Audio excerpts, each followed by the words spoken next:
ಬಾಧೆ ತನ್ನೊಳು ತೋರದು ಪರಮಾರ್ಥ ಬೋಧೆ ನೆಲೆಗೊಂಡು ನಿಂದ ಮೇಲೆ ಆನಂದಮಯನೇ ಜಗವ ರಚಿಸಿ ವಿಜ್ಞಾನಮಯ ನೆನೆಸಿ ಕರ್ಮವಿಡಿದು ಹಾನಿಗೊಳಗನಲ್ಲದೆ ಸಲೆ ಸಾಕ್ಷಿ ತಾನೆಂಬ ನಿಜವನರಿದ ಮೇಲೆ ಪರಮ ಜೀವರುಗಳೆಂಬ ಚೈತನ್ಯವೆರಡನು ಅತಿಗಳೆದು ಬೇರೆ ಬ್ರಹ್ಮ ತುರಿಯ ಎಂಬ ಉಭಯ ಅಳಿದ ಚಿನ್ಮಾತ್ರದಿರವೇ ತಾನೆಂದು ತಿಳಿದ ಮೇಲೆ ಮರೆದು ಮೊದಲರಿದ ಬಳಿಕ ಸಹಜದೊಳು ನಿರಿಗೆ ನೆಲೆಯಾದುದೆಂಬ ಮತಿಗೆ ಪೆರತೆನಿಪ ಶಂಭುಲಿಂಗವಾಗಿ ತಾನುರೆ ಮಾನವನು ಮೀರಿದ ಮೇಲೆ ಬಾಧೆ ತನ್ನೊಳು ತೋರದು ಪರಮಾರ್ಥ ಬೋಧೆ ನೆಲೆಗೊಂಡು ನಿಂದ ಮೇಲೆ.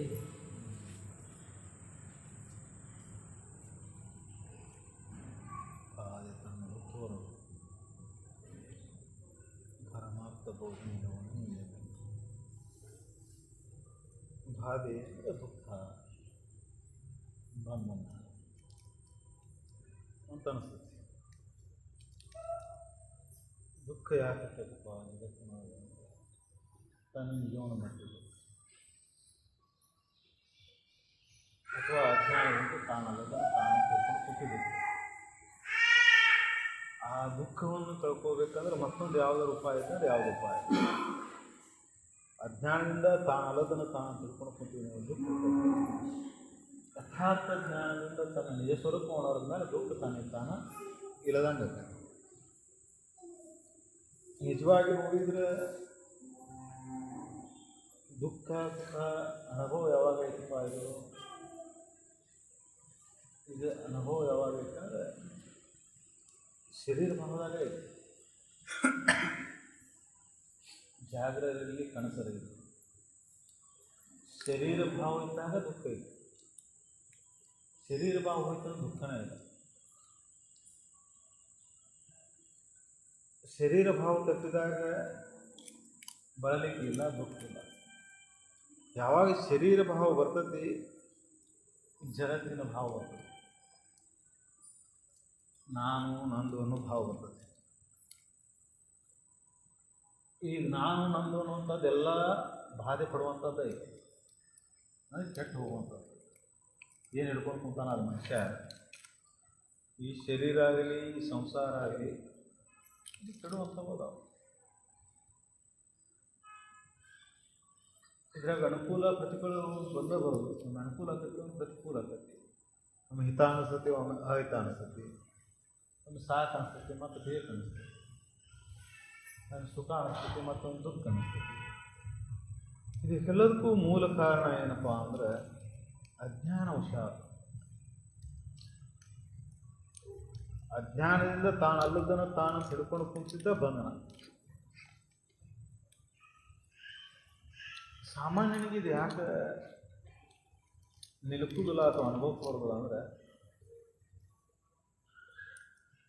ಇದ್ರ ಒಳಗೆ ಈ ಭಾವದಾಗ ನಿಂತುಕೊಂಡ ಮನಬುದ್ಧಿಯಾದಿಗಳಲ್ಲಿ ಕರ್ತಕ್ಕನಿರ್ತಾನೆ. ಶರೀರ ಭಾವದಾಗ ಇದ್ಕೊಂಡ ನಾನಂದರೆ ಶರೀರ ಭಾವ, ನಾನಂದರೆ ಶರೀರ, ದೇವರಂದ್ರೆ ಮತ್ತೊಂದು ವಸ್ತು, ಮತ್ತೊಂದು ಆಕಾರ, ಮತ್ತೊಂದು ರೂಪ, ಬೇರೆ ಒಂದು ಕಡೆ ಇರುವಂಥವ ಅಂತ ಭಾಸನ. ಆದರೆ ಸತ್ಯ ಹೆಂಗೈತಲ್ಲ, ಸಚ್ಚಿದಾನಂದ ಸ್ವರೂಪ, ಆ ಪರಬ್ರಹ್ಮ ಸ್ವರೂಪ ದೇಹಕ್ಕೆ ಅನ್ಯವಾಗಿ ಐತಿ, ಆದರೆ ದೇಹಕ್ಕೆ ಆಧಾರವಾಗಿ ಐತಿ, ಜಗತ್ತಿಗೂ ಆಧಾರವಾಗಿ. ಅವನು ಬಿಟ್ಟು ಇಲ್ಲ ಇಲ್ಲ. ಜಗತ್ತಾಗಲಿ ಈ ಶರೀರ ಆಗಲಿ ಅವನ ಆಧಾರ ಮೇಲೆ ತೋರೈತಿ, ಅವನ ಆಧಾರ ಮೇಲೆ ಆಡುತ್ತೆ. ಪ್ರಾರಬ್ಧವಶಾತ್ ಶರೀರಗಳ ರೂಪಗಳ ಭಿನ್ನ ಆಗ್ತಾವು. ಪ್ರಾರಬ್ಧವಶಾತ್ ಮಾಡಿದಂಥ ಕರ್ಮದ ವಶಾತ್ ಫಲಗಳ ಭಿನ್ನ ಭಿನ್ನ ರೂಪದಿಂದ ಬಂದು ಸಿಗ್ತಾವು. ಅವು ಅನುಕೂಲ ಆಕ್ಕಾವು, ಪ್ರತಿಕೂಲ ಆಕ್ಕಾವು. ಅದಕ್ಕೆ ಇವೆಲ್ಲ ಏನದಾವ, ಇವೆಲ್ಲದಕ್ಕೂ ಮೂಲ ಆಧಾರವಾಗಿದ್ದಂಥ ಒಂದು ಸದ್ವಸ್ತು ಒಂದೈತಿ. ಆ ಸದ್ವಸ್ತುನ ನೋಡಲಿ. ಅದಕ್ಕೆ ಈ ಬಾಧೆ, ಇದು ದುಃಖ ಅನ್ನೋದು ನಿನಗೆ ಅಳ್ಳೇಬೇಕಾಗಿತ್ತಂದ್ರೆ ಬರಲೇಬಾರ್ದಾಗಿತ್ತಂದ್ರೆ ಜನ್ಮ ಜನ್ಮಾಂತರದೊಳಗೆ ಏನು ಪಟ್ಕೊಂತ ಬಂದಿಯಲ್ಲ, ಈ ಜನ್ಮದಾಗೂ ಪಟ್ಕೊಂತ ಹೋಗ್ತೀವಿ. ಇನ್ನು ಮುಂದೆ ಹಂಗೆ ಬಾಲಕಾವಸ್ಥೆ ಅಂತಾರೆ, ಯೌವನಾವಸ್ಥೆ ಅಂತಾರೆ, ಮುಪ್ಪಾವಸ್ಥೆ ಅಂತಾರೆ, ಬಾಧೆಗಳು ಬರ್ತಾವೆ. ಹೆತ್ತವರು ಹೊತ್ತವರು ಒಬ್ಬೊಬ್ಬರು ಬಿಟ್ಬಿಟ್ಟು ಹೋಗ್ತಾರೆ. ನಾನು ನಂದು ಅನ್ನೋದು ಏನು ಪಡ್ಕೊಂಡಿರ್ತೀವಿ ಬಂದೈತೆ ಅಂತೇಳಿ ಹಿಡ್ಕೊಂಡು ಕೂತಿರ್ತಿಲ್ಲ ನಂದು ಅಂತೇಳಿ ಒಂದು ಹೋಗ್ತೈತಿ, ಮತ್ತೊಂದು ಬರ್ತೈತಿ. ಇದು ಸಹಜ ಪ್ರಕ್ರಿಯೆ. ಒಂದು ಹೋಗಿರ್ತೈತಿ, ಮತ್ತೊಂದು ಬಂದು ಸೇರಿರ್ತೈತಿ. ಹೆತ್ತವರು ಹೊತ್ತವರು ಹೊಕ್ಕಾರ, ಮಕ್ಕಳು ಮರಿದಿ ಬಂದು ಸೇರ್ತಾರೆ, ಮತ್ತು ಹೋಗ್ತಾರ ಬರ್ತಾರೆ, ಹೋಗೋದು ಬರೋದು, ಹಂಗೆ ಸಿರಿ ಸಂಪತ್ತು ಬರ್ತೈತಿ, ಸಿರಿ ಸಂಪತ್ತು ಹೋಗ್ತೈತಿ. ಆದರೆ ಮನುಷ್ಯ ಏನು ತಾನಂತ ತಿಳ್ಕೊಂಡು ಕೂತಾನಲ್ಲ, ಇದು ಒಂದು ದಿನ ಹೋಗುವಂಥದ್ದು ಅಂತ ಎಚ್ಚರಗೊಂಡ್ರೆ ಮುಂದಿನ ದಾರಿ ಸರಳ. ಇದು ಶರೀರನ ಒಂದು ದಿನ ಹೋಗುವಂಥದ್ದು. ಇದು ಮಲಗಡ ಬೆಸಿಗೆ, ಇದು ಪಂಚವಾಯುಭೂತಗಳಿಂದ ಅಂತ ಆದಂಥದ್ದು. ಇದು ಒಂದು ದಿನ ಹೋಗುವಂಥದ್ದು. ಒಂದು ಸ್ವಲ್ಪ ಎಚ್ಚರಗೊಂಡ್ಬಿಟ್ನಂದ್ರೆ ಹಂಗಾರೆ ಹೋಗೋದು ಬರೋದು ನಾನಲ್ಲ, ಇದನ್ನು ನೋಡೋವು ನಾನು ಅಂತ ಸತ್ಯವನ್ನು ನಾವು ಮುಂದೆ ಬೋಧಿಸ್ತಾರಲ್ಲ, ಅದು ತಿಳಿಯಾಕೆ ಶುರು ಆಗ್ತದೆ. ಈ ಶರೀರನ ನಾನಂತ ಭಾವದ ನಿಂತುಕೊಂಡು ಜಗದ ವಿಷಯಾದಿಗಳಲ್ಲಿ ಆಸಕ್ತಿ ಇಟ್ಕೊಂಡು ಕೂತಾವ, ಈ ಸತ್ಯ ತಿಳಿಯೋದಿಲ್ಲ. ಜಗದ ವಿಷಯಾದಿಗಳಿಗೆ ಆಸಕ್ತಿ ಇಟ್ಕೊಂಡು, ಬಾಳೆಗಳಿಗೆ ಆಸಕ್ತಿ ಇಟ್ಕೊಂಡು ಇನ್ನಟ್ಟು ಮಾಡಬೇಕು, ಇನ್ನಟ್ಟು ಮಟ್ಟಬೇಕು, ಇನ್ನಟ್ಟು ಹೊಂದಬೇಕು, ಇನ್ನಟ್ಟು ಪಡಿಬೇಕು, ಇನ್ನಷ್ಟು ಇದನ್ನು ಪಡೋದು ಸುಖಿ ಆಗಬೇಕಂತ ಕೂತಾವಾಗ ಇದು ಸತ್ಯ ತಿಳಿಯೋದಿಲ್ಲ. ಈ ಜಗತ್ತನ್ನು ಪಡೆದ್ರೆ ಏನಾಗೋದೈತಿ ಇದರೊಳಗೆ, ಇದು ಒಂದು ದಿನ ಬಿಟ್ಟು ಹೋಗುವಂಥದ್ದು ಅನ್ನುವಂಥ ಜ್ಞಾನವನ್ನು ಪುನಃ ಪುನಃ ನಂಬಿ ಎಚ್ಚರಗೊಂಡಾಗ ಇದು ಸತ್ಯ ತಿಳಿಯಾಗ್ತದೆ. ಅದಕ್ಕೆ ಮುಕ್ತತ್ವ ಉದಯ ಆಗೋದು ಯಾರಿಗೆ ಉದಯ ಆಗ್ತೈತಿ? ಮುಕ್ತನಾಗಬೇಕಂದ್ರೆ ಇಚ್ಛಾ ಉದಯ ಆಗೋದು ಯಾರಿಗೆ ಉದಯ ಆಗ್ತೈತಿ? ಯಾರು ವಿಷಯಾದಿಗಳಲ್ಲಿ ಸುಖ ಬುದ್ಧಿ ಇಟ್ಕೊಂಡು ಕೂತ್ಕೊಂಡು ಇನ್ನಷ್ಟು ಬಾಳದಾಗ, ಬದುಕಿನಾಗ, ಸಂಸಾರದಾಗ ಸುಖ ಹೊಂದಬೇಕು, ಇನ್ನಷ್ಟು ಬೆಳೆಸಬೇಕು, ಇನ್ನಷ್ಟು ಮಾಡಬೇಕು, ಇನ್ನಷ್ಟು ಪಡಿಬೇಕಂತ ಕೂತಿರ್ತಾವಲ್ಲ, ಅವ್ನು ಮೋಕ್ಷತ್ವ ಭಾವ ಬರೋದೇ ಇಲ್ಲ. ಎಷ್ಟು ಜನ್ಮ ಕಳೀತಾನೋ ಏನೋ ಹಂಗೆ ಸಿರಿ ಸಂಪತ್ತಿಗಾಗಿ, ಪದವಿ ಪಟ್ಟಗಳಿಗಾಗಿ ಎಷ್ಟು ಜನ್ಮ ಕಳೆದ್ರೂ ಇದರೊಳಗೆ ಸಾಕು ಅನಿಸೋದಿಲ್ಲ ಅವಾಗ. ಮತ್ತು ಇದು ಬಿಟ್ಟು ಹೊಕ್ಕಿನಲ್ಲಪ್ಪ ಅನ್ನುವಂಥ ಪರಿಜ್ಞಾನ ಜೀವನ ಪರ್ಯಂತ ಬರುವುದನೇ ಇಲ್ಲ. ನಾನು ನಂದೊಂದು ಬಡದಾಡ್ಕೊಂತ ಹೆಂಗೆ ಸಮಯ ಕಳೀತಾನ, ಶರೀರ ಹೋಗಿ ಬರ್ತೈತಿ, ಆಸೆಗಳು ಹಂಗೆ ಉಳಿತಾವು, ಅಪೇಕ್ಷೆಗಳು ಹಂಗೆ ಉಳಿತಾವು, ಮತ್ತೊಂದು ಜನ್ಮ ತಾಳಿ ಬರ್ತಾವೆ. ಮತ್ತು ಜನ್ಮ ಜನ್ಮಾಂತರ ಹಂಗೆ ಬಡದಾಡ್ಕೊಂತ ಪುಣ್ಯಕರ್ಮಗಳನ್ನು ಮಾಡಿದರೆ ಮನುಷ್ಯ ಜನ್ಮ. ಮತ್ತು ಈ ವಿಷಯಾದಿಗಳ ಹೀನ ವಿಷಯಾದಿಗಳ ಆಸೆಗೆ ಬೆನ್ನದ್ದು ಇನ್ನೊಬ್ರಿಗೆ ಮೋಸ ಮಾಡೋದು, ಇನ್ನೊಬ್ರಿಗೆ ವಂಚನೆ ಮಾಡೋದು, ಸುಳ್ಳು ಹೇಳೋದು, ನೀತಿ ಇರೋದನ್ನು ಜೀವನ ಮಾಡಿಬಿಟ್ನಂದ್ರೆ ಪಾಪಕರ್ಮಗಳು ಬಂದು ಮತ್ತು ಮತ್ತಾವು. ಒಮ್ಮೆ ದಾರಿ ತಪ್ಪಿ ಬಿಡ್ತಂದ್ರೆ ಮತ್ತಿದು ಸಿಗೋದು ಬಹಳ ದುರ್ಲಭ ಐತಿ. ಮನುಷ್ಯ ಜನ್ಮ ಯಾಕೆ ಖಡ್ಗದ ಮೇಲೆ ನಡೆದಂಗೆ, ಖಡ್ಗದ ಅಲಗಿನ ಮೇಲೆ ನಡೆದಂಗೆ. ಯಾಕಂದ್ರೆ ಒಮ್ಮೆ ತಪ್ಪಿ ಬಿಡ್ತಂದ್ರೆ ಮತ್ತೆ ಸಿಗೋದು ಅಪರೂಪ. ಒಮ್ಮೆ ವಿಷಯಾದಿಗಳ ಮೋಹ ಬಿದ್ದು ಸಿರಿ ಸಂಪತ್ತು, ಪದವಿ ಪಟ್ಟ ಆಸೆಗೆ ಮದುವೆ ಬಿದ್ದು ದುರ್ಮಾರ್ಗವನ್ನು ಹಿಡಿದಿದ್ದಾಗ ಇನ್ನೊಬ್ರಿಗೆ ಮೋಸ ಮಾಡಿ, ಇನ್ನೊಬ್ರಿಗೆ ಸುಳ್ಳು ಹೇಳಿ, ಇನ್ನೊಬ್ರಿಗೆ ದುಃಖ ಪಡಿಸಿ, ಇನ್ನೊಬ್ರಿಗೆ ಎಲಬಿಸಿ, ಇನ್ನೊಬ್ರಿಗೆ ಕಷ್ಟ ಕೊಟ್ಟು ಸಿರಿ ಸಂಪತ್ತು ಗಳಿಸಿದೆ, ಪದವಿ ಪಟ್ಟಗಳನ್ನು ಹೊಂದಿದೆ, ಇದೇ ಪಾಪ ಸಂಘ.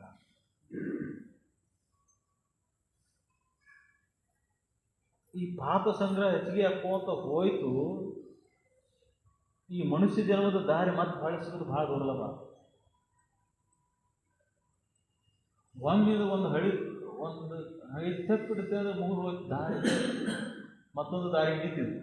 ಪಾಪಕರ್ಮಗಳ ಸುಳಿಯ ಬಿದ್ದ ಹೀನ ಜನ್ಮಕ್ಕೆ ಹೋದ, ಮತ್ತೆ ಪಾಪಕರ್ಮಗಳನ್ನು ತೀರಿಸಿ ಬರಬೇಕು. ತೀರಿಸಿ ಬಂದು ಮತ್ತೆ ಪುಣ್ಯದ ಬಲ ಎಲ್ಲೋ ಜನ್ಮ ಮಾಡಿ ಹಿಂದೆ ಎಲ್ಲೋ ಮಾಡಿದಂಥ ಪುಣ್ಯದ ಬಲ ಒದಗಿ ಬರಬೇಕು. ಅವಾಗಿನ ಮನುಷ್ಯ ಜನ್ಮ ಹೋಗ್ಬೇಕು. ಆ ಮನುಷ್ಯ ಜನ್ಮ ಬಂದಾಗ ಮೋಕ್ಷತ್ವ ಭಾವನೆ ಹುಟ್ಟಲಿಲ್ಲ ಅಂದ್ರೆ ಮತ್ತೆ ಹೀನ ವಿಷಯಗಳಿಗೆ ಮತ್ತೆ ತಿರುಗಿಂದಂದ್ರೆ ಮತ್ತೆ ಹೋಗ್ತೀವಿ. ಅದಕ್ಕೆ ಮನುಷ್ಯ ಜನ್ಮಕ್ಕೆ ಬಂದೂ ಎಚ್ಚರಗೊಳ್ಳದಂಗೆ ಬರೇ ವಿಷಯಾದಿಗಳಾಗಿ ಬಡದಾಡಿ ಯಾರು ಸತ್ತು ಹೋಗ್ತಾರ, ಆ ಜನ್ಮ ವ್ಯರ್ಥನ ಕಳೆದ. ಅದಕ್ಕಿಂತ ಪಶು ಪಕ್ಷಿ ಪ್ರಾಣಿ ಕಿವಿ ಕೀಟಾದಿಗಳಾಗಿ ಹುಟ್ಟಿದ್ರೆ ಎಷ್ಟೋ ಚಲೋ ಇತ್ತು. ಮನುಷ್ಯ ಜನ್ಮ ಬಂದೂ ಅದರ ಮಹತ್ವನ ತಿಳಿಲಿಲ್ಲಲ್ಲ. ಸಿರಿ ಸಂಪತ್ತಿಗಾಗಿ, ದನಕನಕಾದಿಗಳಿಗಾಗಿ, ಪದವಿ ಪಟ್ಟಕ್ಕಾಗಿ, ವಿಷಯಾದಿಗಳಿಗಾಗಿ ಏನು ಈ ಮಾರ್ಗವನ್ನು ಬದಲಿಸಿಬಿಡ್ತಾರೆ.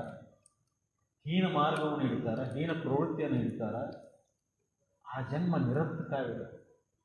ಈಗ ಸಿರಿ ಸಂಪತ್ತು ಗಳಿಸುತ್ತಿರ್ಬೋದು ಬಂಧು ಬಾಂಧವರಿಗೆ, ಜಗತ್ತಿನೊಳಗೆ ಹೌದು ಅನಿಸ್ಕೊಂಡು ಮೆರೆದಿರಬಹುದು, ಆದರೆ ಮಾಡಿದಂಥ ಕರ್ಮದ ಫಲ, ಪಾಪ ಕರ್ಮದ ಫಲ ನೀನು ಬಂದು ಕಾಡಬೇಕು. ಅದಕ್ಕೆ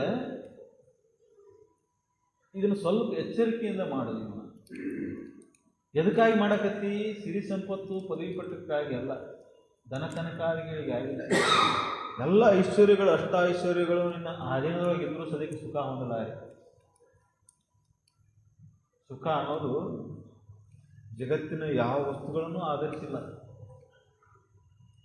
ಅಥವಾ ಎಷ್ಟು ಸ್ಪಷ್ಟ ಶ್ರುತಿ ಒಳಗೆ ಎಷ್ಟು ಚಂದ ಹೇಳ್ತಾರೆ,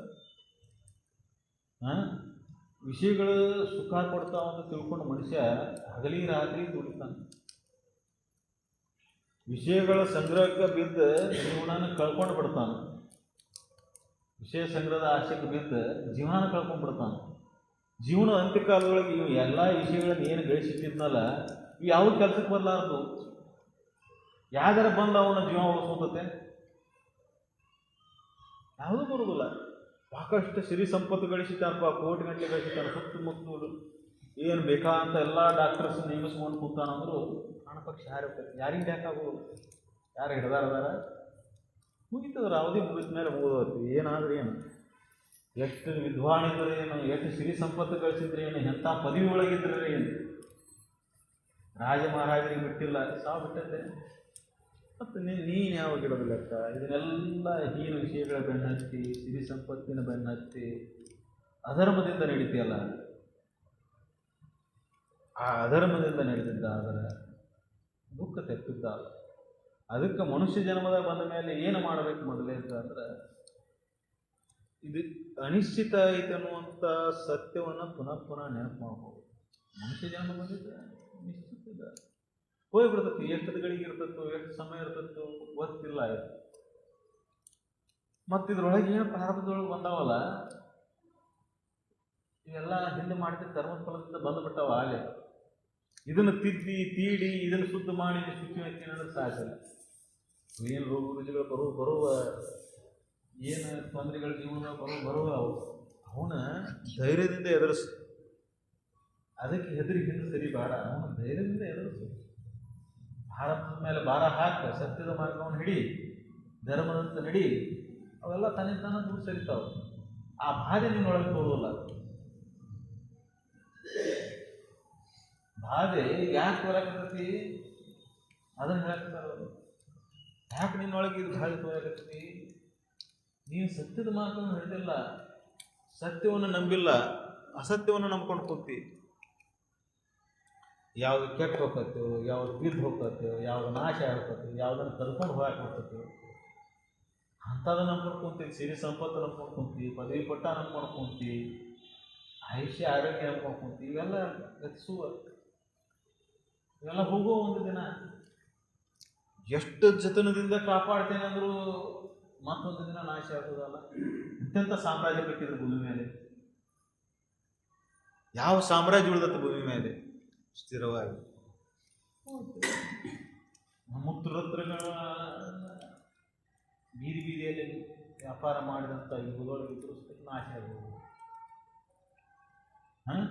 ಅಷ್ಟ ಐಶ್ವರ್ಯಗಳು ಇದ್ರು, ಎಲ್ಲ ಇದ್ರು, ಸಂಪತ್ತು ಬರೀತಿದ್ರು, ಸದ್ಯಕ್ಕೆ ಅಂಥವು ನಾಶ ಆಗ್ಬೋದು. ಅಳು ಬರೋದ ಯಾಕೆ ಬರ್ತದಂದ್ರೆ ಪ್ರಾರಬ್ಧ ಕರ್ಮದ ಫಲ ಇರ್ತದೆ.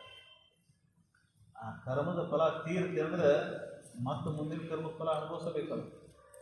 ಅದಕ್ಕೆ ಈಗ ಏನು ಕರ್ಮ ಮಾಡ್ತೀಯಲ್ಲ ಆ ಕರ್ಮದ ಬಗ್ಗೆ ಅಷ್ಟೇ ಎಚ್ಚರ ಇದೆ. ಈಗ ಏನು ಬರಾಕತ್ತಲ್ಲ ಅದರ ಬಗ್ಗೆ ಚಿಂತೆ ಮಾಡಬಾರ್ದು. ಹಾಗಿದೊಳಗೆ ಏನು ಬಂದತ್ತಲ್ಲ ಅದರ ಬಗ್ಗೆ ಚಿಂತೆ ಮಾಡಬೇಡ. ಚಲೋ ಗಾಂಡ ಸಿಕ್ಕಿರ್ತಾನೆ, ಕೆಟ್ಟ ಗಾಡಿ ಸಿಕ್ಕಿರ್ತಾನೆ, ಚಲೋ ಹೇಳ್ತಿ, ಕೆಟ್ಟ ಮಾತು, ಯಾವುದು ಇಚ್ಛೆ ಮಾಡಿ ಪಡ್ಕೊಂಡಿಲ್ಲ ನೀನು. ಕೆಟ್ಟದ್ದು ಬರಲಿ ಅಂತ ಯಾರು ಬೇಡ್ಕೊಂಡಿಲ್ಲ, ಪಡ್ಕೊಂಡಿಲ್ಲ. ಅವೆಲ್ಲ ಪ್ರಾರಬ್ಧ ಕರ್ಮದಿಂದ ಬಂದಾವು. ನೀ ಮಾಡಿದ ಕರ್ಮದ ಫಲ ನಾವು ಬೇರೆ ಬೇರೆ ರೂಪದಿಂದ ಬಂದು ಸೇರ್ಕೊಂಡಾವ. ನೀನು ಅಂತಲೇ ವಾಸನ ಇರ್ತಕ್ಕಲ್ಲ, ವಾಸನದಿಂದ ಸತಿ ಸುತ್ತರೂ ಹಂಗೆ ಸಿಗುವುದಿಲ್ಲ. ವಾಸನ ಇಟ್ಟಾಗ ಬಂದು ಸೇರಿರ್ತಾರೆ ಏನಂತಲ್ಲ ಅವರು. ವಾಸನ ಇಲ್ಲ, ಯಾವುದೋ ಒಂದು ಸಿಗುದಿಲ್ಲ, ಯಾವುದು ಕಟ್ಟಿಸಿದ್ರು ಹಂಗೆ ಸುಮ್ಮನೆ ಇಲ್ಲಿ ಒಂದು ಹುಲ್ಲು ಕಡ್ಡಿ ಈ ಕಡೆ ಈ ಕಡೆ ಸರಿಬೇಕಂದ್ರೂ ಅದಕ್ಕೆ ಒಂದು ಕರ್ಮ ಐತಿ. ಗಾಳಿ ದಿಕ್ಕು ಈ ದಿಕ್ಕಿನಿಂದ ಈ ದಿಕ್ಕಿನಲ್ಲಿ ಬದಲಾಗಬೇಕಂದ್ರೆ ಅದಕ್ಕೊಂದು ಕರ್ಮ ಐತಿ. ಅಂದಾಗ ಬದಲಾವಣೆ ಆಗಿರೋದಕ್ಕೆ ಎಲ್ಲಿ ಒಂದು ನಾಶ ಆಗಿರ್ಬೇಕು, ಒಂದು ಉತ್ಪತ್ತಿ ಆಗಬೇಕಾಗಿದೆ. ಅದಕ್ಕಾಗಿ ಅದೆಲ್ಲ ಬದಲಾವಣೆ ಆಗ್ತಿರ್ತೈತಿ. ಯಾವುದೂ ಸುಮ್ಮನೆ ಹಿಡಿದಿಲ್ಲ ಈ ಭೂಮಿ ಮೇಲೆ. ಇದಕ್ಕೆಲ್ಲದಕ್ಕೂ ಮೂಲ ಕಾರಣ ಯಾವುದಪ್ಪ? ಮಾಡಿದಂಥ ಕರ್ಮ. ಆ ಕರ್ಮದ ಫಲವನ್ನು ಭೋಗಿಸಬೇಕು, ಮತ್ತೊಂದೇನಿಲ್ಲ. ಇದು ಯಾರಿಗೂ ಬಿಡಿಸೋಣಕ್ಕೆ ಸಾಧ್ಯನೂ ಆಗಿಲ್ಲ. ಅದಕ್ಕೆ ಈ ಬಾಧೆಗೆ ಇದ್ರಿಗೆ ಬರ್ತಕ್ಕಂಥ ಕುಂದುಕೊರತೆಗಳಿಗೆ ಅಂಜ್ಕೊಂತ ಕುಂದ್ರಬೇಡ. ಈ ಎಲ್ಲ ದುಃಖ ನಿನ್ನೆ ಪಾರಾಗಿ ನೀನು ನಿಶ್ಚಿಂತನಾಗಬೇಕಾಗಿತ್ತಂದ್ರೆ ಒಂದು ಸತ್ಯವನ್ನು ನಂಬು. ಸದೆ ಸಾಕ್ಷಿ ತುರಿ, ಒಂದು ಸತ್ಯವನ್ನು ನಂಬು. ಆ ಸತ್ಯನ ಪರಮಸ್ತು ಪರಮಾತ್ಮ ಪರಬ್ರಹ್ಮ. ಅದನ್ನು ನಂಬಿಕೆ ಇರ್ತಿಲ್ಲ. ನಾವು ನಂಬಿ ಅಂತ ನಂಬ್ಕೊಂಡು ಕೂತೇವು. ಶರೀರ ಎಷ್ಟು ಚಂದ ನಡೀಲ್ಲ, 6, 9, ಎಂಥದ್ದು ನಂಬ್ಕೊಂಡು ಕೂತೇವು. ಎಷ್ಟು ಚಂದ ಆ ಹಾಡು ಕೇಳಿದ್ರೆ ಈ ದೇಹದ ಮೇಲೆ ನಾವು ಬಿಟ್ಟು ಹೋಗು. ಈ ದೇಹದ ಮೇಲೆ ನೀವು ಯಾವ ಅಳಿತಂದ್ರೆ ಸಂಸಾರದಲ್ಲಿ ನಾವು ತಾನೇ ಅಳ್ಕೊಂಡು.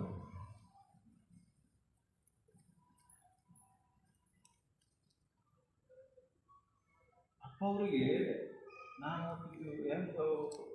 ದೇಹದ ಮೇಲೆ ಒಂದು ಚೂರು ಒಂದು ಕಾಳಷ್ಟು ಅಭಿಮಾನ ಅನ್ನೋದಿಲ್ಲ. ಕಷ್ಟ ಮಾಡಕ್ಕೆ ಮನೆಗೆ ಬಂದು ಮಾಡ್ತಿದ್ರು. ನನಗೆ ಹಡಪು ಶಿವಪ್ಪಣ್ಣ ಅಂತಿದ್ನು. ಅವನ ಬಂದು ಕಾಯಂಕೊಂಡು ಕಟ್ಟಿ ಮೇಲೆ ಕುತ್ಕೊಂಡು ಮಾಡಿದ್ರು.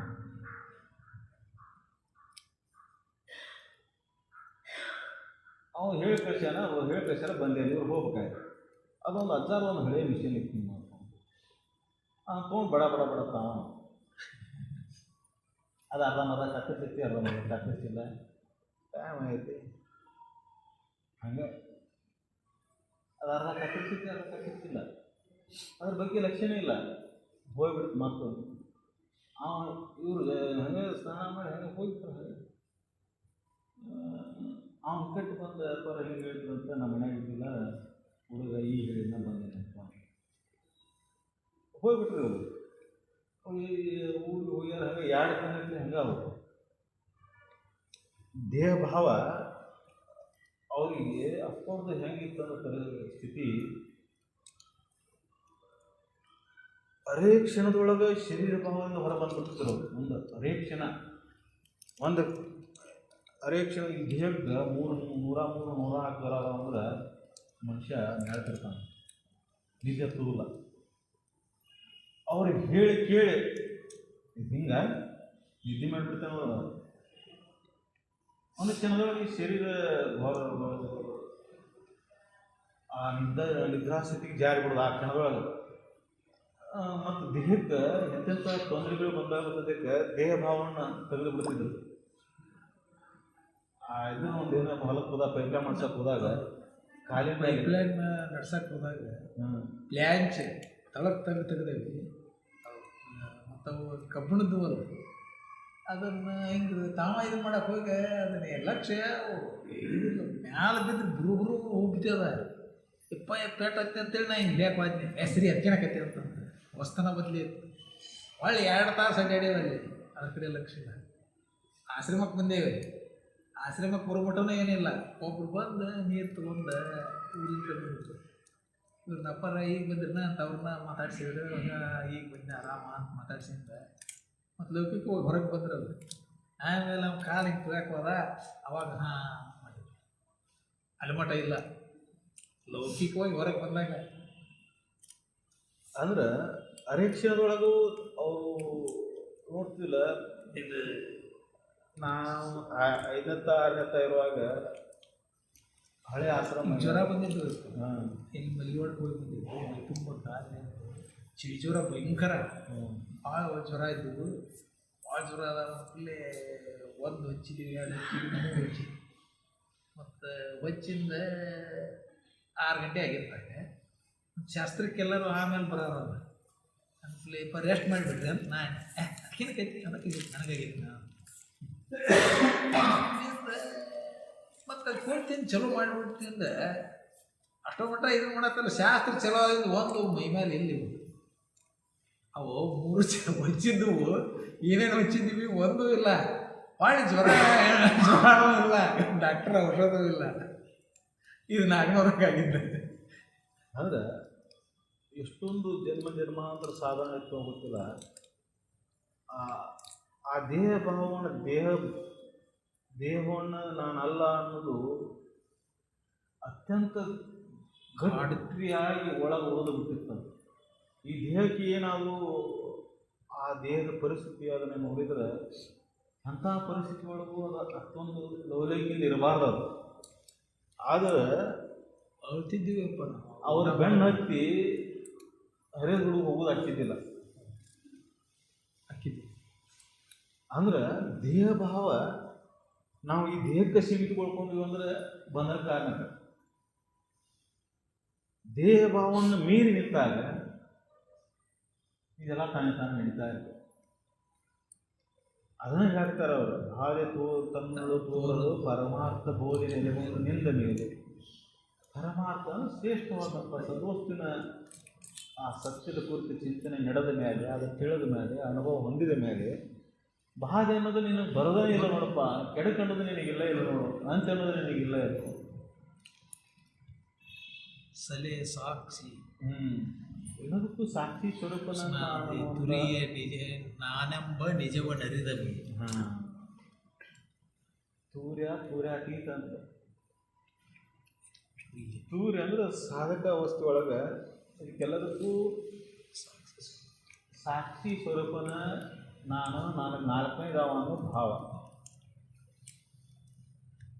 ಆ ಭಾವನು ಅಡಿಗೆ ಅಳೆದು ಹೋಗಿ ತೋರ್ತಕ್ಕಂಥದ್ದೆಲ್ಲ ನಾನ. ಸೂರ್ಯಾತೀತ 4ನೇದನ್ನು ಭಾವ ಇಲ್ಲ. ಜಗವೆಲ್ಲ ನಾನು, ತೋರುವುದೆಲ್ಲ ನಾನು. ಅಂದ್ರೆ ವಿಶ್ವವ್ಯಾಪಕತ್ವ ಎಲ್ಲಿ ನೋಡ್ತೇವೆ ಅಲ್ಲಿ ಪರಮಾತ್ಮನ ಅದಾನ ಅನ್ನೋದಕ್ಕೆ ಈ ಸತ್ಯದ ಅನುಭವ ನಿನಗೆ ಆಯ್ತಂದ್ರೆ ಎಲ್ಲಿ ನೋಡೋದಲ್ಲಿ ಪರಮಾತ್ಮನ ಅನುಭವ ನಿನಗೆ ಆಗ್ತವಾಗ. ಅದಕ್ಕಿಲ್ಲಿ ಈ ಬಾಧೆ ಪಡುವಂಥ ಶರೀರವನ್ನು ನಂಬ್ಕೊಂಡು ಕುಂತು ದುಃಖಿ ಹಾಕಿ ಬಾಧೆ ಹೊಂದಲಾರದಂಥ ಸದ್ವಸ್ತುನ ನಂಬ್ಕೊಂಡು ಕುಂತಿ ಅಂದ್ರೆ ನೀತಿ ಸುಖಿ ಆಗಿ. ಅದಕ್ಕೆ ಉದಾಹರಣೆ, ನಟ್ಟು ನಡುವು ನಿಂತು ನೀನು ಸುತ್ತು ಕಡೆ ಜೋಲ ತಿರುಗಿ ಹೋಗ್ಬೇಕಾಗ್ತದೆ. ಹಂತಿ ಕಟ್ಟಿರ್ತಾರೆ, ಕಡೆದನ ಭಾಳ ದೂರ ಓಡ್ಬೇಕಾಗ್ತದೆ. ಹಂತಿ ಬದುಕಿದ ನಿಧಾನ ಆಗ್ತದೆ, ಕಡೆದು ಓಡೋದು ಕಾಂಬ ಓಡೋದು. ಇದಕ್ಕೆಲ್ಲದಕ್ಕೂ ಸಾಕ್ಷಿಯಾಗಿ ನಾವು ಕಡೆದನ ತಿರುಗಾಗ್ತೇವೆ, ಓಡ್ತೇವೆ. ಜೀವನದಾಗ ಓಡೋದು. ಯಾಕಂದ್ರೆ ಮೇಟಿ ಬಿಟ್ಟೇವೆ ನಾವು, ದೂರ ಸರ್ದೇವು. ಮೇಟಿ ಬಿಟ್ಟು ದೂರ ಸರದ ಕಡೆದನ ಆಗಿ ಹಿಂಗೆ ತಿರುಗಾತಿರ್ತೇವೆ. ಹಿಂಗೆ ನೀವು ಒಳಗೆ ಬರ್ಕೋಂತ ಹೋಗಿ ಹಂಗೆ ತಿರುಗೋದು ಕಡಿಮೆ. ಯಾವ ತಿರುಗೋದು ಕಡಿಮೆ? ಈ ಮನಸ್ಸು. ಈಗ ಹೆಂಗೆ ದೂರ ಸೇರಿತಿ ಸದ್ವಸ್ತುನ ಬಿಟ್ಟು ಮನಸ್ಸು ಭಾಳ ತಿರುಗ್ತದೆ. ಹೆಂಗೆ ಅದು ಮಾಡ್ಬೇಕು, ಇದು ಮಾಡ್ಬೇಕು, ಅದು ಮಾಡಿ ಸುತ್ತಾಕಿ ಮನೆ ಕಟ್ಟಬೇಕು, ಹೊಲ ಮಾಡ್ಬೇಕು, ಅದು ಮಾಡ್ಬೇಕು, ಬಾಳೆ ಮಾಡ್ಬೇಕು, ಅವ್ರಿಗೆ ಅದನ್ನು ಮಾಡ್ಬೇಕು, ಇದನ್ನು ಮಾಡಬೇಕು. ಎಲ್ಲರಿಗೂ ಎಲ್ಲದನ್ನು ಮಾಡಿದ್ರೆ ಏನು ಮಾಡಿದ್ರು ಏನಾಗೋದು?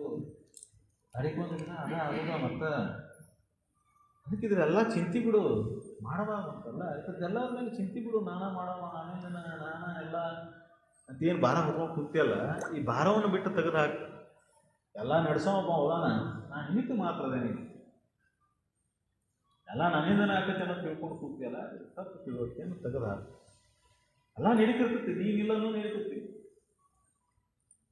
ಯಾವುದೂ ನಿಲ್ಲುವುದಿಲ್ಲ. ಇದು ನಾನು ಅಂತ ಈ ಶರೀರಕ್ಕೆ ಏನು ಮಹತ್ವ ಕೊಟ್ಕೊಂಡು ಇದೇ ಬೆನ್ನು ಹತ್ಕೊಂಡು ನನ್ನಿಂದ ಅಂತೀನಿ ಶಬಾಷ್ ಕೊಡ್ಕೊಂಡು ಹೋಗ್ತೀವಲ್ಲ, ಇದನ್ನು ತೆಗೆದು ಹಾಕಿದ್ರು. ಎಲ್ಲರೂ ಮನೆ ಹಂಗೆ ತಿಳ್ಕೊತಾರೆ, ನನ್ನಿಂದ ಮತ್ತೆ ನಾ ಇಲ್ಲಾಂದ್ರೆ ಇದು ಮನೆ ಹೆಂಗೆ ಏನು ನನ್ನಿಂದನೇ ಇದು ನಡೆದೈತಿ, ನನ್ನಿಂದನೇ ಇದು ಆಗ್ತೈತಿ, ನನ್ನಿಂದ ಅಂತ ಯಾವುದೂ ನಿನ್ನಿಂದ ನಡೆದಿಲ್ಲ. ಪ್ರತಿಯೊಂದು ಜೀವಿನೂ ಭೂಮಿ ಮೇಲೆ ಬರಬೇಕಾದ್ರೆ ಅದರ ಕರ್ಮದ ಫಲ ಹೊತ್ಕೊಂಡು ಬಂದವು. ಒಂದು ಸಣ್ಣ ಮಗು ಇರಲಿ, ವಯಸ್ಸಾಗಲಿ, ಎಲ್ಲಕ್ಕೂ ಅದರ ಇಲ್ಲಿಂದ ಅದ್ರ ಕರ್ಮ ಬಂದ ಬಿಟ್ಟದ್ದು. ಅದರ ಭಾಗ್ಯದೊಳಗೆ ಏನು ಬರ್ಬೇಕು ಅದು ಬಂದತ್ತಿರ್ತತಿ. ನೀ ನಿಮಿತ್ತ ಮಾತ್ರ ಅಲ್ಲ ಅಷ್ಟೇ. ನಿಮಿತ್ತ ಮಾತ್ರ ನೀ ತಂದೆ ಆಗಿರ್ಬೋದು, ಅಣ್ಣ ಆಗಿರ್ಬೋದು, ದೊಡ್ಡಪ್ಪ, ಚಿಕ್ಕಪ್ಪ, ಏಕೆ ಆಗಿರ್ಬೋದು, ಮಗ ಆಗಿರ್ಬೋದು, ಅಕ್ಕ, ತಮ್ಮ, ಇವೆಲ್ಲ ಪಾತ್ರಗಳು ಏನು ಬರ್ತಾವೋ ನಿಮಿತ್ತ ಮಾತ್ರ. ಅಲ್ಲಿ ಕರ್ಮದ ಫಲ ಮುಟ್ಕೊಂಡು ಬಂದತ್ತದು.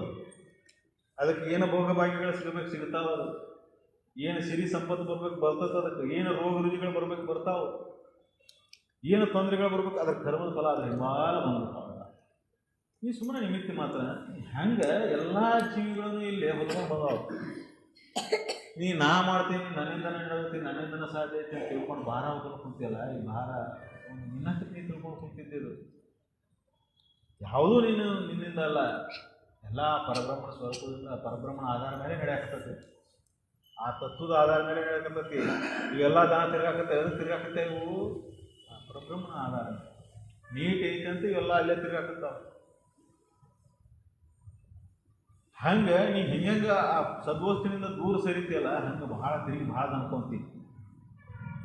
ಹೆಂಗೆ ಮೇಲೆ ಮೇಲೆ ಸರ್ಕೊಂತ ಭಾರವನ್ನೆಲ್ಲ ಇಳಿಸ್ಕೊಂತ ಒಳಗೆ ಬರ್ಕೋಂತ ಅವನಲ್ಲಿ ಒಂದು ಆಗಿಬಿಟ್ಟೆ ಅಂದರೆ, ಮೇಟಿನ ನೀನಾಗಿಬಿಟ್ಟೆ ಅಂದರೆ, ಮೇಟಿನ ನೀನಾಗಿಬಿಟ್ಟೆ ಅಂದ್ರೆ ತಿರುಗೋ ಶಿವನ ಪಾದ ಸೇರೋದು ಐಕ್ಯ ಆಗೋದು ಅಂದ್ರೆ ಏನದು ಅರ್ಥ? ಅವನಲ್ಲಿ ಒಂದಾಗೋದಂದ್ರೆ ಏನು? ತಿರುಗತಕ್ಕಂಥ ಮನಸ್ಸು ಅಲ್ಲಿ ತಿರುಗತಕ್ಕಂಥ ಮನಸ್ಸು ಅಲ್ಲಿ ಒಂದಾಗಿಬಿಡೋದು. ತಿರುಗೋ ಅವಶ್ಯಕತೆ ಇಲ್ಲ. ಅಲ್ಲಿ ಮಾಡಬೇಕು ಅನ್ನೋದಿಲ್ಲ, ಪಡಿಬೇಕು ಅನ್ನೋದಿಲ್ಲ, ಹೊಂದಬೇಕು ಅನ್ನೋದಿಲ್ಲ, ಆಸೆಗಳೇ ಇಲ್ಲ. ಅವಾಗ ಧನು ಇಲ್ಲ, ದುಃಖ ಇಲ್ಲ, ಆಯಾಸ ಇಲ್ಲ, ಬಳಲಿಕ್ಕಿಲ್ಲ, ಭಾರಿ ಅನ್ನೋದು ಇಲ್ಲ. ಭಾರಿ ಅನ್ನೋದು ಇಲ್ಲ. ತಿರುಗೋದು ಹೋಗ್ಬಿಡ್ತಿಲ್ಲ. ಅಲ್ಲಿ ಹೆಂಗೆ ದೂರ ಸರಿತಿ ಹಂಗೆ ಜೋರ ತಿರುಗಬೇಕಾಗತ್ತೆ. ಧನುಕ್ಕೆ ಆಯಾಸ ಆಕತಿ, ಬಳಲಿಕ್ಕಾಗತಿ. ಅದಕ್ಕೆ ಜೀವನ ಬಂದಿದ್ದು ಸುಮ್ಮನೆ ದೂರ ಸರೋದು ಹಿಂಗೆ ತಿರುಗಿ ಹೋಗಕ್ಕೆ ಬಂದಿಲ್ಲ. ಗುರು ಸಾನ್ನಿಧ್ಯವನ್ನು ಬಿಟ್ಟು, ಗುರು ಸಂಘವನ್ನು ಬಿಟ್ಟು, ಮೋಕ್ಷತ್ವ ಭಾವ ಒಳಗೆ ಗೊತ್ತಲಾರ್ದನ ಹಿಂಗೆ ಸುಮ್ಮನೆ ತಿರುಗಿ ಹೋಗಕ್ಕೆ ಬಂದಿಲ್ಲ.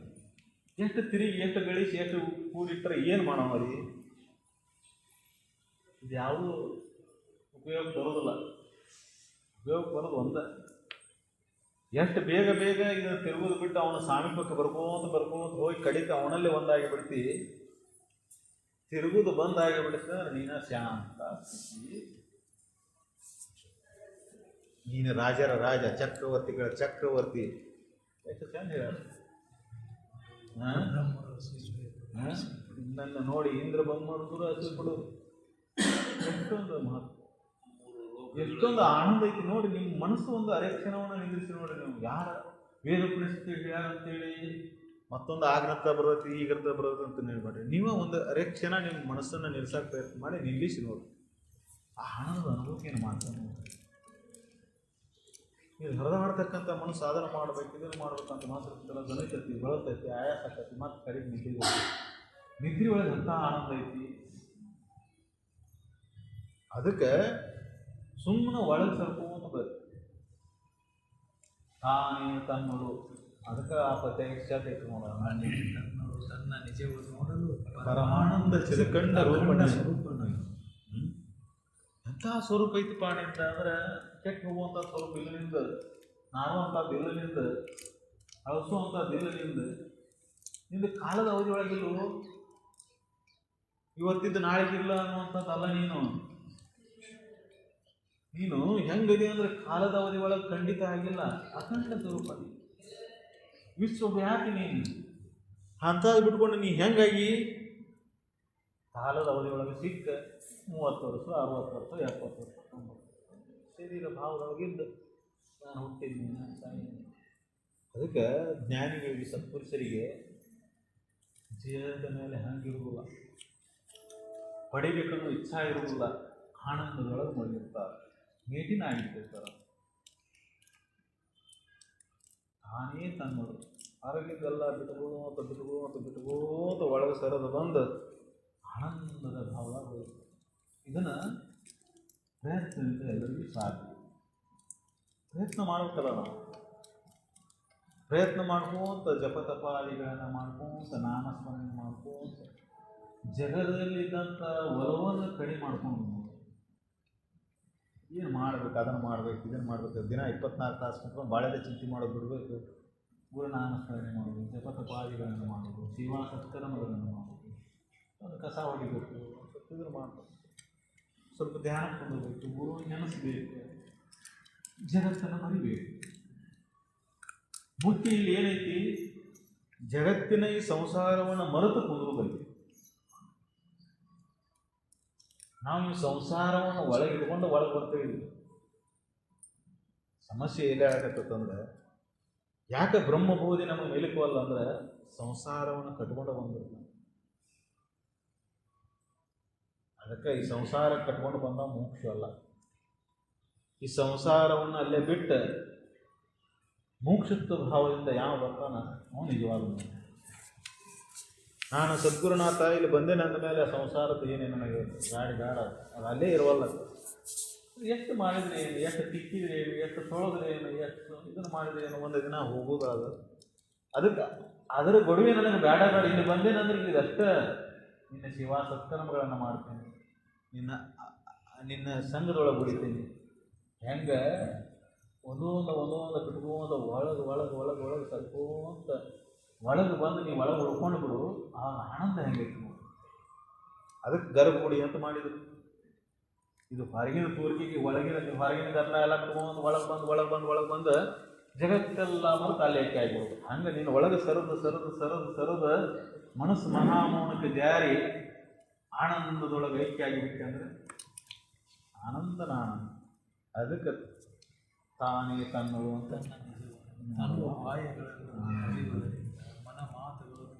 ಆ ಪದ್ಯದ ಅರ್ಥ, ಈ ಬಾವೆ ತನ್ನಳು ತೋರುದು ನೆಲೆಗೊಂದು ನಿಂದ ಮೇಲೆ ಅನ್ನೋದಕ್ಕೆ, ಈ ಬಾವೆ ತನ್ನೊಳಗೆ ಅಳಿಬೇಕಾ ಅಂದ್ರೆ ತನ್ನ ನಿಜ ಸ್ವರೂಪದಲ್ಲೇ ಒಂದಾಗಬೇಕು ಅನ್ನೋದು ಅರ್ಥ. ಗರ್ಭಗುಡಿ ಸಾನ್ನಿಧ್ಯಕ್ಕೆ ಹೋಗಿ ಅಲ್ಲಿ ಸಮೀಪಕ್ಕೆ ಹೋಗಿ ಅಲ್ಲೇ ಒಂದಾಗಬೇಕು, ಅಲ್ಲೇ ಐಕ್ಯ ಆಗಬೇಕು. ಮನಸ್ಸು ತನ್ನ ಒಳಗೆ ಹೋಗಿ ಸರದ ದೇಹ ಭಾವವನ್ನು ಕಳ್ಕೊಂಡ, ಮನಬುದ್ಧಾದಿಗಳನ್ನು ತೆಗೆದು ಹಾಕಿದ, ಮತ್ತು ಯಾವ ಬಯಕೆಗಳೂ ಇಲ್ಲದಂಗೆ ಎಲ್ಲಿ ಮನಸ್ಸು ಐಕ್ಯ ಆಯಿತು, ತನ್ನ ನಿಜ ಸ್ವರೂಪದಲ್ಲಿ ಅರಿವು ಪರಮಾತ್ಮ ಸದ್ವಸ್ತು ಏನಂತ ಹೇಳ್ತಾರಲ್ಲ, ಅಲ್ಲಿ ಮನಸ್ಸು ಒಂದಾಗಿಬಿಡುತ್ತೆ ಅಂದ್ರೆ ದುಃಖ ಅಳದು ಹೋಗಿಬಿಡ್ತಾವ. ಇಲ್ಲಿದ್ದ ಹೊರಗೆ ಓದಿ ಜಗತ್ತು ಕಾಣಕ್ಕೆ ಶುರುವಾಯಿತು. ಜಗತ್ತು ಕಾಣಕ್ಕೆ ಶುರುವಾಯ್ತು. ಜಗತ್ತು ಭಿನ್ನ ರೂಪ ಏನು ತೋರ್ತದೆ ಅದನ್ನೆಲ್ಲ ಪಡಿಬೇಕಂತ ಹೋಗ್ತಾನೆ. ಆಸೆ ಏನು ತೋರ್ತದಲ್ಲ ಅದೆಲ್ಲ ಪಡಿಬೇಕಂತ ಹೋಗ್ತಾನೆ. ಆಸೆ ಬೆನ್ನತ್ತಿ ಓಡ್ತಾನೆ. ಹೆಂಗಾಯ್ತು ಅಂದ್ರೆ ಮೀಟಿ ಹಿಡಿದಲ್ಲಾಗತ್ತೆ. ಮೀಟಿ ಮೂಲ ಮರೆತ ಹೊರಗೆ ಹೋದ, ತಿರುಗಿದ ಎಷ್ಟು ತಿರುಗಿದ್ರು ಸಮಾಧಾನ ಇಲ್ಲ. ಮತ್ತು ತಿರುಗುದು ಬಿಟ್ಟು ಒಳಗೆ ಬಂದು ನಿಧಾನಾಗಿ ಸರ್ಕೋಂತ ಒಳಗೆ ಬಂದು ತನ್ನ ಮೂಲ ಸ್ವರೂಪಕ್ಕೆ ಬಂದ ಆನಂದ. ಯಾವಾಗ ಆಡನಿದ್ದೆ ಒಳಗೆ ಆನಂದನೇ ಐತೆ, ಯಾಕಂದ್ರೆ ತಿರುಗುದು ಬಿಟ್ಟಿರ್ತಾನೆ ಎಲ್ಲ. ತೂರ ಸ್ಥಿತಿ ಒಳಗೆ ಆನಂದನೇ ಐತಿ, ಯಾಕಂದ್ರೆ ಅಲ್ಲಿ ದೇಹ ಭಾವ ಇಲ್ಲ. 3 ಅವಸ್ಥೆಗಳನ್ನು ಮೀರಿ ನಿಂತಿರ್ತಾನೆ. ಜಾಗ್ರ ಸ್ವಪ್ನ ಸುಪ್ತಿ 3 ಅವಸ್ಥೆಗಳು ನನ್ನೊಳಗೆ ತೋರಿದಂಥವು ಇವು. ಈ ಜಗತ್ತ ಒಂದು ಕಲ್ಪನಾ ತೆರೆ ಇದು. ನನ್ನ ಕಲ್ಪನೆ ಒಳಗೆ ತೋರಿ ನನ್ನ ಕಲ್ಪನೆ ಆಡುವಂಥದ್ದು.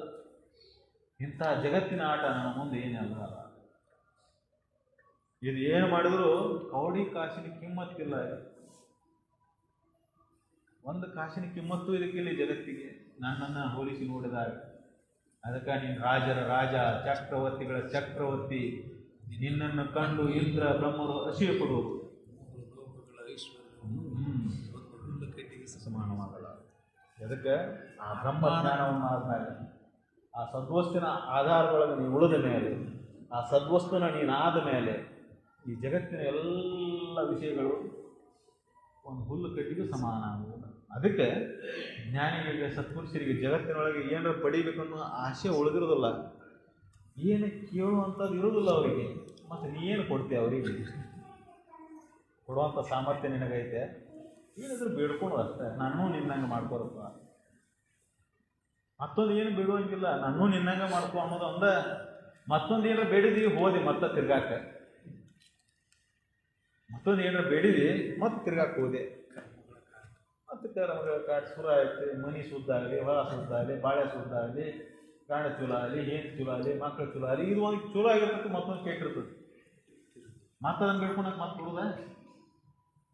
ಅದಕ್ಕೆ ಈ ಸಂಸಾರದ ರಗಳಿನ ಬೇಡ, ಮೋಕ್ಷತ್ವ ಭಾವನೆ ಜಾಗರ ಮಾಡ್ಕೊ ಹೋಗ್ತಾ ಇರೋದು ನಾವು. ಇದು ಎಲ್ಲ ದ್ವಂದ್ವಾಟದಿಂದ ಬಿಡುಗಡೆ ಆಗಬೇಕು. ಅದಕ್ಕೆ ನಿನ್ನಲ್ಲಿ ಬಂದಿನಪ್ಪ ನಾ ಆರಿಸಿ. ಹೆಂಗೆ ಸಿದ್ಧಾರೂಢರಿಗೆ ಬಂದಿತ್ತು, 12 ವರ್ಷ ಶಿವ ಮಾಡಿದ್ರು ಸುದ್ದಕ್ಕೆ ಅಲ್ಲಿ ಬಿಟ್ಟು ಹೋಗ್ಬೇಕು ಅನಿಸ್ಲಿಲ್ಲ ಅವರಿಗೆ. ಯಾಕೆ ಪಡಿಬೇಕು ಅನ್ನೋ ಒಂದೇ ಇಚ್ಛಾ. ಏನು ಪಡಿಬೇಕು ಅನ್ನೋ ಇಚ್ಛಾ? ಜಗತ್ತಿನ ಭೋಗಭಾಗ್ಯಗಳನ್ನಲ್ಲ, ಆ ಮೋಕ್ಷತ್ವ ಭಾವದಿಂದ ಮುಕ್ತನಾಗ್ಕೊಂಡು ಒಂದೇ ಇಚ್ಛಾದಿಂದ ಸದ್ಗುರುನಿಗಿಂದ ಒಳಗೆ. ಹಂಗೆ ಶಿವಾನಂದವರು ಎಷ್ಟು ನೇರವಾಗಿ ಬೋಧಿಸಿದ್ರು ಅದನ್ನು. ಮೋಕ್ಷದೊಳಗೆ ಅದು ದೊರ್ಕೊಳ್ಳಿ, ತಿಳ್ಕೊಳ್ಳಿ ಅನ್ನೋದು. ಎಲ್ಲೋ ಒಬ್ರು ಪುಣ್ಯವಾನರು ಅದನ್ನು ತಿಳ್ಕೊಂಡು ಆ ಸ್ಥಿತಿಯನ್ನು ಹೊಂದಿದ್ರು. ಆದರೆ ಜಗತ್ತಿನೊಳಗೆ ಏನು ಹೇಳೋದಪ್ಪ ಅಂದ್ರೆ ವಿಷಯಗಳಿಗೆ ಬಣ್ಣಕ್ಕೆ ಜಗತ್ತು ವಿಷಯ ಭೋಗಕ್ಕಾಗಿ, ವಿಷಯಗಳ ಸುಖಕ್ಕಾಗಿ, ಅಷ್ಟ ಐಶ್ವರ್ಯಗಳಿಗಾಗಿ ಏನೇನೋ ಮಾಡ್ತಾನೆ ಮನುಷ್ಯ. ಆದರೆ ಈ ಸತ್ಯವನ್ನು ಮರೆತು ಬಿಟ್ಟಾನ. ಮಂತ್ರತಂತ್ರಗಳನ್ನು ಮಾಡ್ತಾನ, ಯುಕ್ತಿಗಳನ್ನು ಮಾಡ್ತಾನ, ಸಂಚಗಳನ್ನು ಹುಡುಕ್ತಾನ, ಏನೇನೋ ಪ್ರಯತ್ನ ಮಾಡ್ತಾನ, ಆದರೂ ಸುಖಿಯಾಗಿಲ್ಲ. ಸುಖಿಯಾಗಿ ಸಾಧ್ಯನೇ ಇಲ್ಲ. ಎಷ್ಟು ಸಂಚ ಮಾಡಿ, ಎಷ್ಟು ಪ್ಲ್ಯಾನಿಂಗ್ ಆದಿದಂತಿರಲ್ಲ ಇಂಗ್ಲೀಷ್ನ್ಯಾಗ, ಎಷ್ಟು ಪ್ಲ್ಯಾನಿಂಗ್ ಮಾಡಿ, ಎಷ್ಟು ಜೀವನ ಇದನ್ನು ಮಾಡ್ಕೊಂಡೆ ಅಂದರೂ ಮತ್ತೆ ತೊಂದರೆ ಬರಲ್ಲ. ಯಾರು ಅದ ನಮಗೆ ಬೇಕಾದಷ್ಟು ವಿದ್ವಾನದನ, ಬುದ್ಧಿವಂತದನ ಅಂದರೂ ತೊಂದರೆಗಳು ಬರುವ, ತಾಪತ್ರಯಗಳು ಕಾಡೋದು. ಅದಕ್ಕೆ ಇದೆ ನೀನು ಬಿಡು, ನಿನ್ನ ದಾರಿಯನ್ನು ನೀನು ಸಕಲ